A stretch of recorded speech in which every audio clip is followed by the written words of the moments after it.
Her şey seninle güzel, yolda yürümek bile olmayacak, düşlerin peşinde koşmak bile.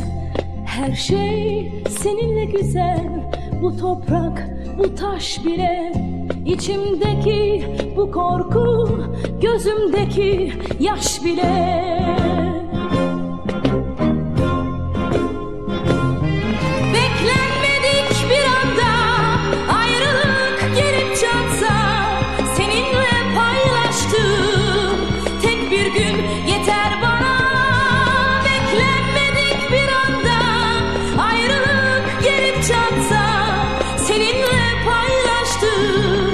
Tek bir gün yeter bana. Her şey seninle güzel, duyduğum bu ses bile. Yalnız içtiğim su değil, aldığım nefes bile. Her şey seninle güzel, bu yağmur, bu kar bile.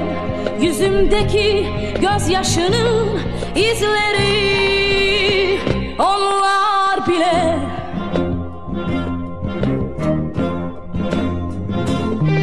Beklenmedik bir anda ayrılık gelip çatsa, seninle paylaştığım tek bir gün yeter bana. Beklenmedik bir anda ayrılık gelip çatsa, seninle paylaştığım tek bir gün yeter bana.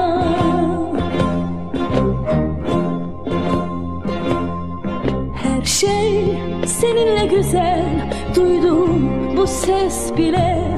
Yalnız içtiğim su değil, aldığım nefes bile. Her şey seninle güzel, bu yağmur, bu kar bile. Yüzümdeki gözyaşının izleri,